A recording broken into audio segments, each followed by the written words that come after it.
لا شريك له ونشهد أن سيدنا ومولانا محمدا عبده ورسوله صلى الله عليه وعلى آله وأصحابه وبارك وسلم تسليما كثيرا كثيرا. أما بعد فأعوذ بالله من الشيطان الرجيم. بسم الله الرحمن الرحيم. ولو أن أهل القرى آمنوا واتقوا لفتحنا عليهم بركات من السماء والأرض. وقال الله تعالى ظهر الفساد في البر والبحر بما كسبت أيدي الناس ليذيقهم بعض الذي يعملوا لعلهم يرجعون.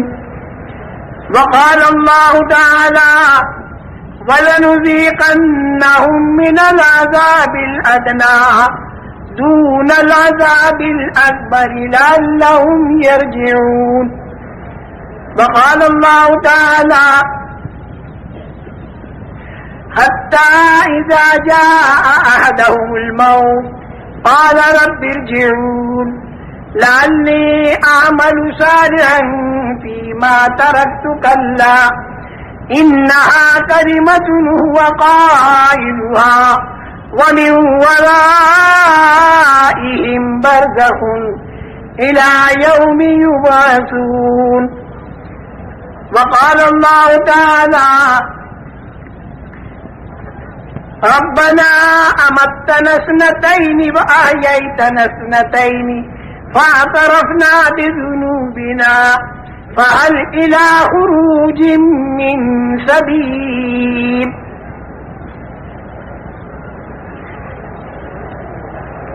میرے محترم دوستوں اور بزرگوں،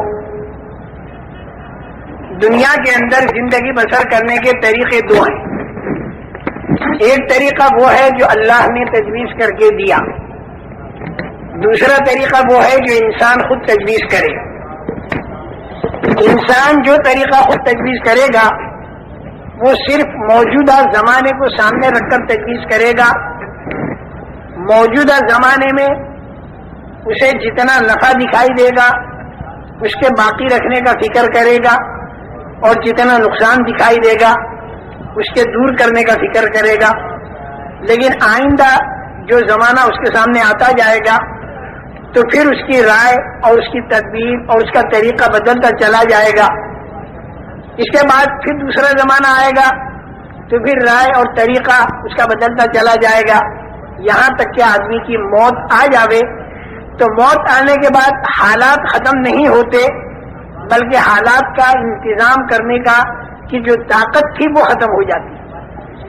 عام طور سے یہ سمجھا جاتا ہے کہ موت آئی تو حالات ختم ہو گئے، خوشحال آدمی کی خوشحالی ختم ہو گئی اور بدحال آدمی کی بدحالی ختم ہو گئی، جو بیمار تھا اس کی بیماری ختم ہو گئی، جو بھوکا پیاسا تھا بھوک پیاس اس کی ختم ہو گئی، جو خوب کھاتا پیتا تھا تو خوب کھانا پینا ختم ہو گیا، عزت والے کی عزت ختم ہو گئی، ذلت والے کی ذلت ختم ہو گئی. اس لیے جب موت آتی ہے تو آدمی کی لاش کو قبر کے اندر دفن کر دیتے ہیں، تھوڑے دنوں کے بعد میں وہ مٹی بن جاتا ہے، آگے کچھ دکھائی نہیں دیتا. تو عام ذہن پوری دنیا کا یہ ہے کہ مر گئے تو ختم ہو گئی بات، حالات سارے ختم ہو گئے، جتنے بھی حالات اچھے یا برے ہیں وہ موت تک ہیں. لیکن ایسا نہیں ہے. ہمارا اور تمہارا پیدا کرنے والا خدا جس نے اپنی قدرت سے تین تین اندھیریوں میں ماں کے پیٹ کے اندر اس انسان کو بنایا، جبکہ وہاں پر کوئی روشنی بھی نہیں تھی، ماں کا پیٹ تھا، بچے دانی تھی اور اس کے اندر ایک جھلی تھی، اس جھلی کے اندر لپٹا ہوا بچہ تھا، اور سارے اعضاء انسانی اللہ تعالیٰ نے بنائے. وہ بنانے والا اللہ وہ خود یہ بتا رہا ہے کہ موت کے بعد ایک لمبی چوڑی زندگی آنے والی ہے جو مرنے سے پہلے والے کو دکھائی نہیں دیتی، لیکن وہ یقیناً ایک زندگی آنے والی ہے. انسان کے اوپر 4 منزلیں آنے والی، 4 منزلیں ہیں. ایک منزل تو ہے ماں کے پیٹ کی، دوسری منزل ہے دنیا کے پیٹ کی، تیسری منزل ہے قبر کے پیٹ کی، اور چوتھی منزل ہے آخرت کی، اور وہ آخری منزل ہے، اس کے بعد پھر کوئی پانچویں منزل نہیں۔ آخرت میں جو مقام اس کے لیے راحت کا یا تکلیف کا طے ہو گیا تو وہ اسی مقام کے اندر رہے گا، اس کے بعد پھر کوئی پانچویں منزل اس کی نہیں ہے۔ یہ بات الگ ہے کہ کوئی ایمان والا اگر اپنی بدعمالیوں کی وجہ سے جہنم میں گیا تو جہنم کے اندر وہ پاک اور صاف ہو کر اور پھر وہ جنت میں چلا جائے گا، لیکن بغیر ایمان کا جو آدمی ہوگا، جس کے اندر ایمان نہیں ہوگا، جو کفر والا ہوگا اور شرک والا ہوگا، وہ جب جہنم میں جائے گا تو وہ اس کی آخری منزل ہوگی اور اس کے اندر سے وہ نکلے گا نہیں۔ یہ 4 منزلیں ہیں انسان پر۔ ماں کے پیٹ کی منزل میں تو انسان کی ذات بنی، اس کی آنکھ بنی، کان بنے، زبان بنی، ہاتھ پیر بنے، دل دماغ بنا، پھر اندر کی ساری چیزیں بنی۔ ماں کے پیٹ کے اندر تو انسان کی ذات بنی اور اس میں انسان کو ذرہ برابر اختیار نہیں تھا، لڑکا بننا یا لڑکی بننا، کالا بننا یا گورا بننا، خود انسان کو بننے والے کو بھی اختیار نہیں تھا اور اس کے ماں باپ کو بھی اس کا اختیار نہیں تھا۔ یہ بالکل ہمارے اختیار سے باہر مسئلہ اللہ جل جلالہ عما نوالہ نے اس انسان کو ماں کے پیٹ کے اندر بنایا۔ اس کے بعد دوسری منزل ہے دنیا کی۔ دنیا کی جو منزل ہے، اس منزل میں اللہ نے اس انسان کو ہلکا سا اختیار مرحمت فرمایا، اور یہ اختیار عجیب و غریب چیز ہے۔ اللہ نے اس دنیا میں انسان کو ہلکا سا بھلے اور برے کا اختیار نصیب فرمایا۔ جیسے املی کا بیج بولے یا آم کی گٹھلی بولے، آم کی گٹھلی بوئے گا تو آم کا درخت تیار ہوگا، اور املی کا بیج اگر بوئے گا تو املی کا درخت تیار ہوگا۔ اسی طریقے سے یہ انسان یہاں پر بھلا کرے یا برا کرے، دونوں باتوں میں اختیار ہے۔ یہ ہاتھ اللہ نے دیے ہیں، جب تک روح انسان کے اندر موجود ہے تو اس ہاتھ پر آدمی کو اختیار ہے اس بات کا کہ اس سے سب کا خیرات دے، اس سے کسی رونے والے کو چپ کرے، کسی کے آنسو پوچھے، کسی کو روٹی کا ٹکڑا دے، اور اس بات کی بھی اللہ نے اسے طاقت دی ہے کہ اس ہاتھ سے کسی پر ظلم کرے۔ دونوں طاقتیں اللہ نے اس انسان کو دی ہیں، بھلے کی اور برے کی۔ دیکھو فرشتہ جو ہے وہ تو مجبور محض ہے، اس کو تو جتنا اللہ نے کہہ دیا وہی کرنا ہوگا، اس کے خلاف کرنے کی فرشتے میں طاقت نہیں۔ اسی طریقے سے آسمان ہے، زمین ہے، چاند ہے، سورج ہے، ستارے ہیں، یہ جتنی مخلوقات ہیں انسان کے علاوہ، یہ ساری مخلوقات مجبور محض ہے، اللہ کے امر کے تابع ہے۔ اگر ہوا کو اللہ حکم دے دے کہ معمول کے مطابق چلے تو ہوا معمول کے مطابق چلے گی، لوگوں کے کام بنتے رہیں گے، اور اگر ہوا کو اللہ حکم دے دے کہ وہ معمول سے اوپر ہو کر چلے تو اسی ہوا کا نام پھر طوفان بنتا ہے اور اس سے زندگیاں اجڑ جاتی ہیں۔ ایسے ہی پانی اللہ کے حکم کے تابع ہے، زمین اللہ کے حکم کے تابع ہے، اور آسمان بھی اللہ کے حکم کے تابع ہے۔ جو حکم ان چیزوں کو ملتا ہے یہ چیزیں وہی کرتی ہیں، اس کے خلاف کرنے کی ان میں طاقت نہیں رکھی۔ سورج اور چاند کی روش اللہ نے مقرر کر دی، اسی روش کے مطابق وہ چلتے ہیں، اس میں کوئی ان کے اختیار کو دخل نہیں، مجبور محض ہے۔ جون سے آسمان پر فرشتوں کو سجدے کا حکم ہوا وہ فرشتے سجدہ کرتے ہیں، ایک آسمان پر رکوع کرتے ہیں، ایک آسمان پر قیام ہے، ایک آسمان پر قعدہ ہے۔ ہزاروں سال سے جو حکم ملا وہ کر رہے ہیں، اس کے خلاف کرنے کی طاقت فرشتوں میں اللہ نے نہیں رکھی۔ لا یعصون اللہ ما امرہم ویفعلون ما یؤمرون، سجدہ کے لیے کہا تو وہ سجدہ ہی کرے گا، وہ فرشتہ پھر رکوع نہیں کرے گا، پھر اسے اگر رکوع کا حکم ہو جائے تو رکوع ہی کرے گا، پھر وہ سجدہ نہیں کرے گا، جو کہا جائے گا وہ کرے گا۔ لیکن انسان جو ہے وہ ایسا نہیں ہے، انسان کے اندر اللہ نے دونوں طاقتیں رکھی ہیں، فرما برداری کی بھی طاقت رکھی ہے اور نافرمانی کی بھی طاقت رکھی ہے۔ انسان فرشتوں جیسا نہیں کہ وہ جو کہا جائے وہی کرے، کیونکہ فرشتہ تو جو کہا جائے وہی کرے گا، اس کے خلاف کرنے کی طاقت نہیں۔ اور انسان کے اندر دونوں طاقتیں رکھی ہیں، فمنکم مومن ومنکم کافر، اس میں ایک طبقہ ایمان والا ہوگا، ایک طبقہ کفر والا ہوگا، ایک طبقہ فاسق ہوگا، ایک طبقہ مومن ہوگا، ایک طبقہ ماننے والا ہوگا، ایک طبقہ نہ ماننے والا ہوگا، اور اسی پر سارے حالات کا دار و مدار ہے، دنیا کے بھی اور آخرت کے بھی۔ جتنے اس دنیا کے اندر حالات آتے ہیں وہ حالات کے لانے والے تو ہے اللہ، عزت اور ذلت، کامیابی اور ناکامی، اطمینان اور پریشانی، خوف اور امن، بیماری اور تندرستی، موت اور حیات، طبیعت کے موافق حالات یا طبیعت کے خلاف حالات جو اس دنیا کے اندر آتے ہیں، اس حالات کے لانے والے تو ہے اللہ۔ اللہ کے ارادے سے وہ حالات آتے ہیں، جیسا اللہ ارادہ کرتے ہیں ویسے حالات آتے ہیں۔ بعض مرتبہ ذلت کا نقشہ ہوتا ہے، لیکن اللہ کا ارادہ ہو جائے تو اسی میں عزت آ جاتی ہے۔ حضرت یوسف علیہ السلام کا سارا نقشہ ذلت کا تھا، دو مرتبہ ان کا بکنا اور زنا کی تہمت لگ کر جیل خانے کے اندر جانا، یہ ذلت کا نقشہ تھا، لیکن اللہ نے ارادہ عزت کا فرما دیا تو اپنی قدرت سے حضرت یوسف علیہ السلام کو ایسی عزت مل گئی کہ دنیا کے کروڑ آدمی ہزاروں سال کے بعد بھی ان کا احترام کرتے ہیں۔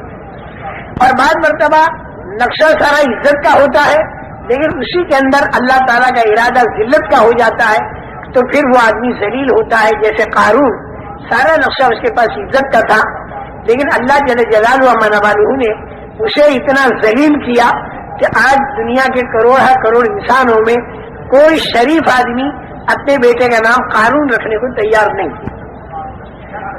تو میرے محترم دوستو، حالات جو آتے ہیں انسان پر وہ اللہ کی طرف سے آتے ہیں، اللہ ہی حالات کو لاتے ہیں، لیکن اللہ تعالیٰ کے حالات لانے کا ایک ضابطہ اور ایک قانون ہے۔ اللہ تعالیٰ جتنی ضابطے کی رعایت کرتے ہیں اتنی کوئی ضابطے کی رعایت نہیں کرتا۔ اللہ نے ضابطے بنا رکھے ہیں، ضابطے کی اتنی رعایت ہے کہ لئن اشرکت ليحبطن عملك ولتكونن من الخاسرین، یعنی معصوم سے معصوم تر شخصیتوں سے اللہ یہ کہتے ہیں کہ اگر شرک کیا تو اعمال سارے ختم ہو جائیں گے اور نقصان والوں میں تم بن جاؤ گے۔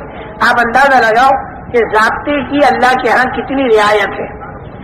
یہ حالات جو آتے ہیں دنیا میں اور آخرت میں، یہ ایک ضابطے کے ماتحت آتے ہیں، بلا ضابطہ اندازن نہیں آتے۔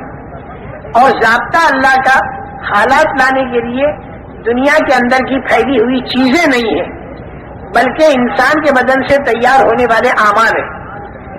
بہت بڑا مغالطہ ہر زمانے میں بڑی بھاری اکثریت انسانوں کی کو لگا، اور آج کے زمانے میں بھی بہت بھاری غلطی کروڑ انسانوں سے جو ہو رہی ہے وہ یہ ہو رہی ہے کہ عام طور پر انسان یہ سمجھ رہے ہیں کہ ہمارے حالات کا بننا اور بگڑنا یہ موقوف ہے چیزوں کی کمی اور بیشی پر۔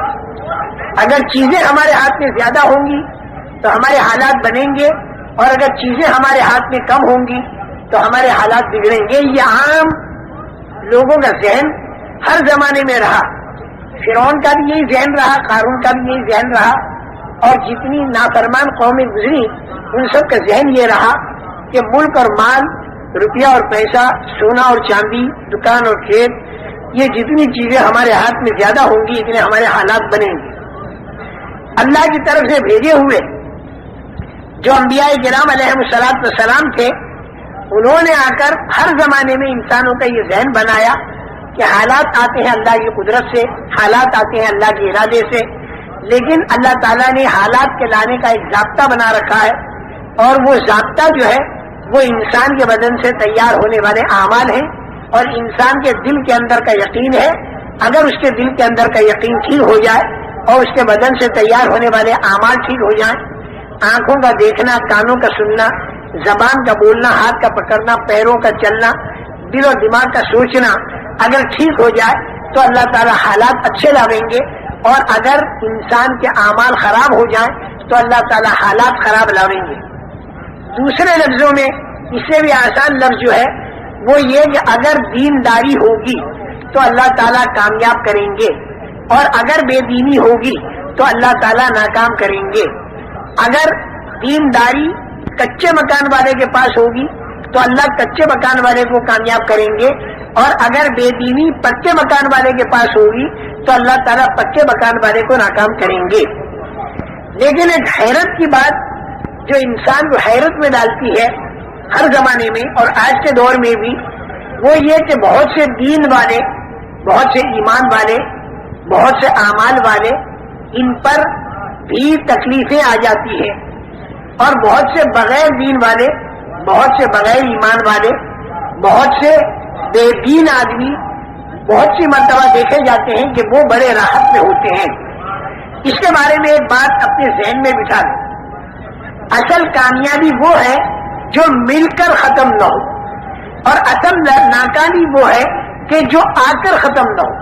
ایک بات یہ ذہن میں بٹھا لیں، عام طور سے آدمی دیکھتا ہے کہ بے دین آدمی رشوت بھی لیتا ہے، جھوٹ بولتا ہے، دھوکہ دیتا ہے، غبن کرتا ہے، خیانت کرتا ہے، پیسہ اس کے پاس بہت ہے، کھانا کپڑا مکان سواریاں بہت مزے کے اندر ہے، تو آدمی سمجھتا ہے دیکھو بے دین ہے لیکن پھر بھی کامیاب ہے۔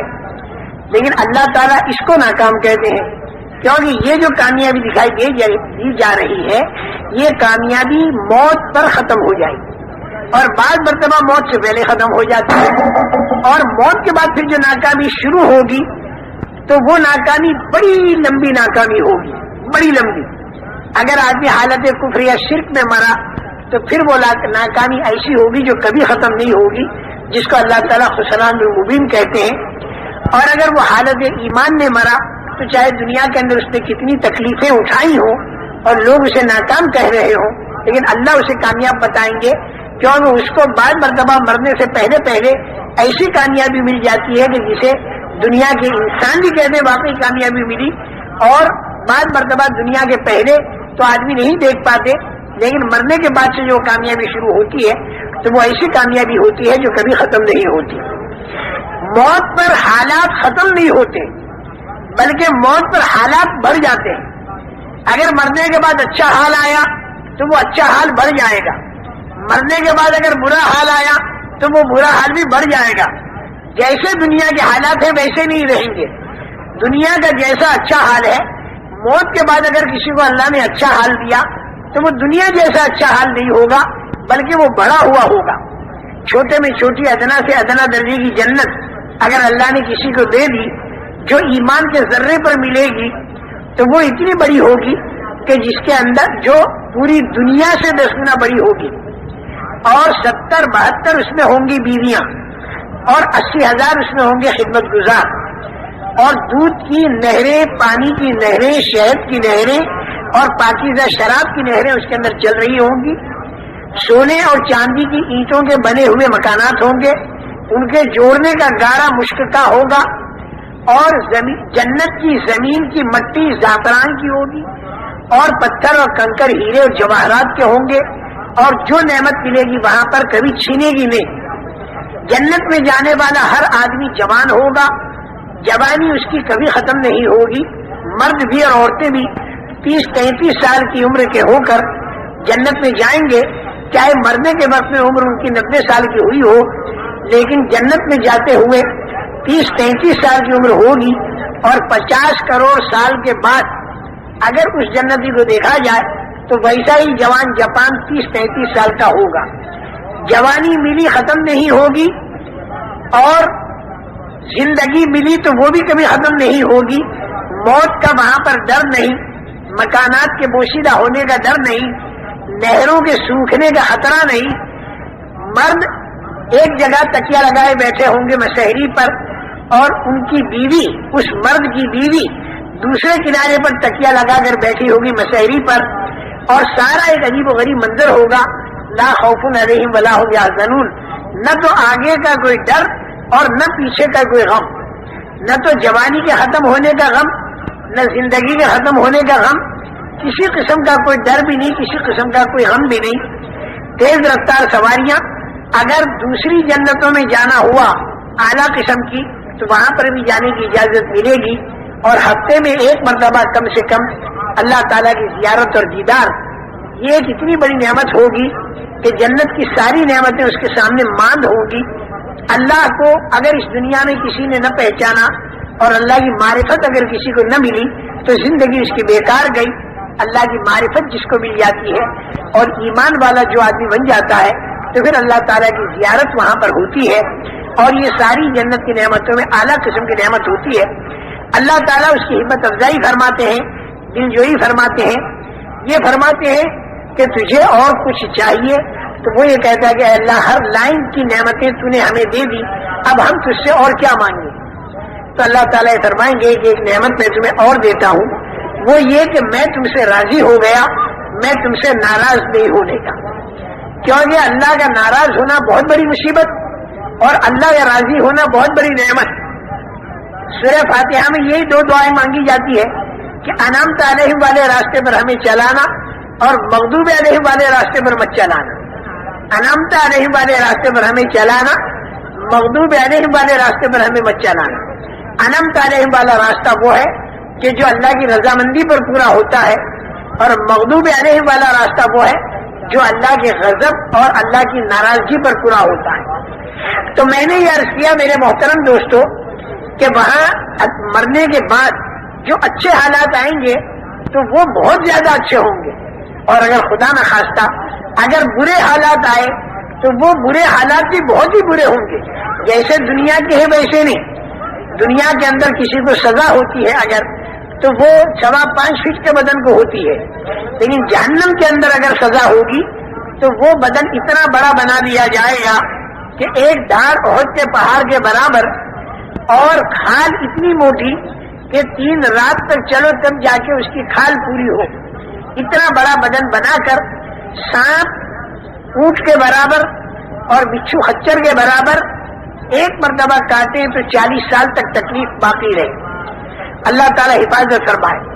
اور آدمی پریشان، چاروں طرف سے فرشتوں کا ہتھوڑوں سے مارنا، آگ کا جلانا، اندھیرے کا ستانا، اس آگ میں اندھیرا، اور سانپوں اور بچھوؤں کا کاٹنا، بھوک اور پیاس کا ستانا، اور آدمی پریشان حال، بھاگنا چاہے گا تو دروازے بند ملیں گے، بڑے بڑے فرشتوں کے پہرے ملیں گے، اور فرشتوں سے کہے گا کہ تم ہماری کچھ مدد کرو، تو فرشتے مختلف لائن کے جواب دیں گے۔ فرشتے کہیں گے الم یاتکم نذیر، کیا تمہارے پاس کوئی سمجھانے والا نہیں آیا تھا، چونکانے والا نہیں آیا تھا دنیا کے اندر؟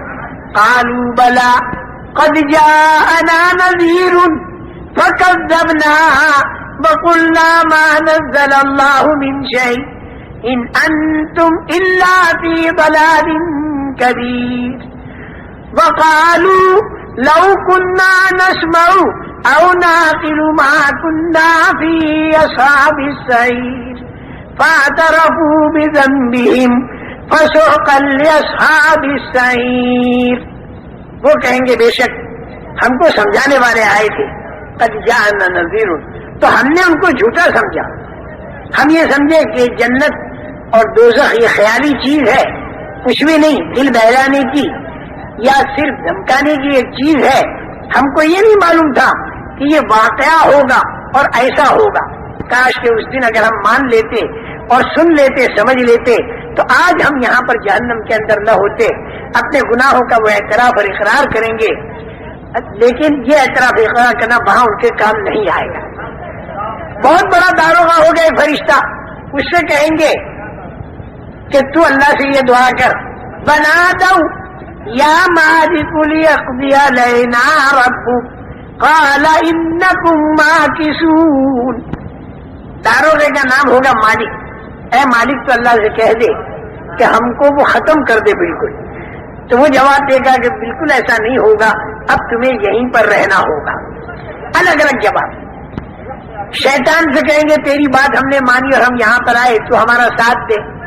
وہ کہے گا فلا تلومونی ولوموا انفسکم ما انا بمصرخکم وما انتم بمصرخی، نہ تو میں تمہاری مدد کر سکتا ہوں نہ تم میری مدد کر سکتے ہو۔ میں نے تمہیں غلط بات کہی، تم نے کیوں مانی؟ اللہ تم سے صحیح کہہ رہا تو اس کی کیوں نہیں مانی؟ یہ شیطان کا جواب ہوگا۔ چاروں طرف سے مایوس ہو گئے، پھر دیکھیں گے کہ بڑے بڑے جو چودھری اور بڑے بڑے ذمہ دار دنیا کے اندر جب کوئی بات پیش آتی تھی تو ان بڑوں بڑوں کے پاس جاتے تھے اور ان سے کہتے تھے کہ بھائی ہم ایک پریشانی میں ہیں تو ہماری پریشانی کو دور کرو۔ تو ان بڑوں بڑوں کے پاس بڑے لیڈر، بڑے نیتا، بڑے چودھری، بڑے سردار ان کے پاس جائیں گے اور کہیں گے ہمیں پریشانی میں ہیں، چاروں طرف سے ہم کو سانپ کاٹتے ہیں، فرشتے مارتے ہیں، آگ جلاتی ہے، ہم بھاگ نہیں سکتے، فرشتے ذرا بھی ہم پر رحم نہیں کرتے، شیطان ہمارا ساتھ نہیں دیتا، تم ہمارے بڑے ہو، تم ہمارے لیے کوئی راستہ سوچو. تو وہ کہیں گے استبر الذین اتبعوا، وہ لوگ کہیں گے کہ ہم کچھ نہیں کر سکتے، ہم بری ذمہ ہیں، ہم کچھ نہیں کر سکتے. تو اب یہ چھوٹے سب یوں کہیں گے کہ اب کی مرتبہ اگر اللہ نے ہم کو دنیا میں بھیجا تو اب ہم تمہاری پارٹی میں نہیں ہوں گے، اس لیے کہ تم نے ہم کو غلط راستہ بتایا. اور پھر وہ بددعائیں کریں گے، ربنا انا اطعنا سادتنا وکبراءنا فاضلونا السبیل ربنا آتهم ضعفین من العذاب ولعنهم لعنا کبیرا. اے اللہ ہم نے اپنے سرداروں کی مانی اور ہم نے اپنی چودھریوں کی مانی، لیکن اس نے ہم کو تیرے راستے سے ہٹا دیا. اے اللہ تو ان کے اوپر دگنا عذاب ڈال دے، اور اے اللہ تو ان کے اوپر اپنی لعنت کو برسا. میرے محترم دوستو، ایک بہت بڑا منظر کل قیامت کا آنے والا ہے، اور اس میں کھرے اور کھوٹے کا فیصلہ ہوگا. یہ خبر انبیاء کرام علیہ السلام نے اللہ کے پاس سے لا کر ہمیں دی. اس کی تیاری کرنے کا زمانہ اس دنیا کا زمانہ ہے، مرنے کے بعد پھر کوئی تیاری آدمی نہیں کر سکتا. جب آدمی قبر کے اندر چلا گیا تو حالات تو بڑھ گئے، چاہے اچھے ہوں چاہے برے ہوں، لیکن انتظام کی طاقت ختم ہو گئی. موت کے معنی کیا ہے؟ انسان کے انتظام کی طاقت کا ختم ہو جانا.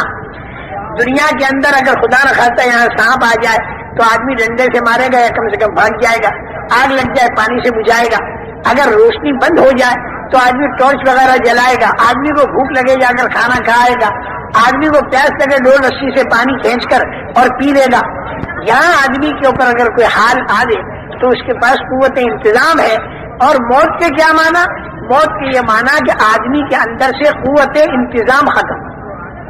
قبر کے اندر سانپ تو آیا، ہٹانے کی طاقت ختم. اندھیرا آیا، اجالا لانے کی طاقت ختم. پٹائی ہو رہی، اس سے بچنے کی طاقت ختم. اگر 5-10 ڈنڈے رکھ بھی دیں میں رشتے دار تو دنیا کے ڈنڈوں سے قبر کے سانپ نہیں مرتے، اور دنیا کے پانی سے قبر کی آگ نہیں بجھتی، اور دنیا کی ٹارچ سے قبر کا اندھیرا دور نہیں ہوتا، اور دنیا کی چیزوں سے قبر کے اندر سہولت نہیں ملتی. وہاں آدمی جب دیکھے گا کوئی راستہ نہیں تو پھر وہ اللہ سے یوں کہے گا کہ اے میرے اللہ، میرے کو تو واپس لوٹا دی. اتنا تو وہ بھی جانے گا کہ قبر میں کچھ کر نہیں سکتا، یہاں پر میں نماز نہیں پڑھ سکتا، اور یہاں پر میں روزہ نہیں رکھ سکتا، تسبیح اور تلاوت نہیں کر سکتا. اے اللہ تو میرے کو دنیا میں واپس بھیج دے. کتنی بڑی دولت یہ دنیا کی زندگی تھی جو میرے ہاتھ سے نکل گئی. اب میرے کو معلوم ہوا کہ دنیا میں اگر ایک مرتبہ سبحان اللہ کہتا تو جنت میں میرے لیے ایک درخت بنتا، الحمدللہ کہتا تو درخت بنتا. دنیا میں صدقہ خیرات کرتا تو اس کا میرے کو بدلہ ملتا. دنیا میں اللہ کے دین کی دعوت کا کام کرتا، کہ جتنے انسانوں میں دعوت کا کام پہنچتا اور جتنے انسانوں میں دینداری آتی ان سب کے برابر میرے کو اے اللہ ثواب ملتا. اب تو میرے کو دنیا میں واپس بھیج دے. اب میری سمجھ میں بات آ گئی، اب میں دنیا میں جا کر اچھے کام کروں گا. اللہ تعالیٰ فرمائیں گے کل بالکل نہیں. اور دیکھو ایک بات میں بتاؤں، دنیا کے اندر انسان پر جو تکلیف آتی ہے وہ تکلیف اس لیے آتی ہے تاکہ آدمی الٹا راستہ چھوڑ دے اور سیدھے راستے پر آ جائے. دنیا کے اندر کی تکلیف خدا کی ایک رحمت ہے. جب آدمی غلط راستوں پر چلتا ہے تو پھر اللہ تعالیٰ تنبیہ کے طور پر تکلیفیں ڈالتے ہیں، اور ان تکلیفوں کا منشا اور ان تکلیفوں میں مصلحت اللہ کی یہ ہوتی ہے کہ لعلہم یرجعون. بار بار اللہ تعالیٰ فرماتے ہیں کہ یہ چھوٹی تکلیفیں میں ڈالتا ہوں تاکہ تم پلٹا کھا جاؤ، یعنی غلط راستہ چھوڑ دو، صحیح راستے پر آ جاؤ. دیکھو میرے محترم دوستو، یہ باتیں جو میں آپ حضرات کو بتا رہا ہوں، کسی زمانے میں یہ باتیں بتانا کام تھا نبیوں کا. یہ باتیں حضرت موسیٰ علیہ السلام کے بتانے کی تھی. حضرت عیسیٰ علیہ السلام، حضرت نوح علیہ السلام، انبیاء کرام علیہ السلام دعوت دیتے تھے، لوگوں کے دلوں میں اللہ کی عظمت اور بڑائی پیدا کرتے تھے، مرنے کے بعد والی زندگی انہیں سمجھاتے تھے، اور چھپی ہوئی باتیں اللہ تعالیٰ ان کے اوپر کھولتا تھا تو وہ انہیں بتایا کرتے تھے، اور اللہ تعالیٰ کی بڑائی کو اتنے زوروں پر بیان کرتے تھے تاکہ آدمی کا ذہن بنے۔ یہ کام تھا نبیوں کا۔ لیکن حضور اکرم صلی اللہ تعالی علیہ وسلم پر اللہ تعالیٰ نے نبوت کو ختم کر کے اب یہ کام جو تھا یہ اس امت کے ذمہ ڈال دیا۔ تو میں بحیثیت ایک امتی ہونے کے آپ حضرات کے سامنے ان باتوں کو کرتا ہوں، اور آپ حضرات کی بحیثیت امتی ہونے کے اس دعوت کو لے کر پورے عالم کے اندر پھیل جائیں، کیونکہ لوگ اگر بغیر ایمان کے مرے تو مرنے کے بعد پھر ان کے پاس کوئی راستہ نہیں۔ مرنے سے پہلے اگر ان کا ذہن بنایا جائے تو ان کا ذہن بن سکتا ہے، اگر ان کا ذہن بنا اور وہ ایمان اور اعمال کی طرف آ گئے تو میں سچ کہتا ہوں ایسی قدر کریں گے اور جتنے آدمی دینداری پر آتے چلے جائیں گے ان سب کے برابر آپ کو ثواب ملے گا۔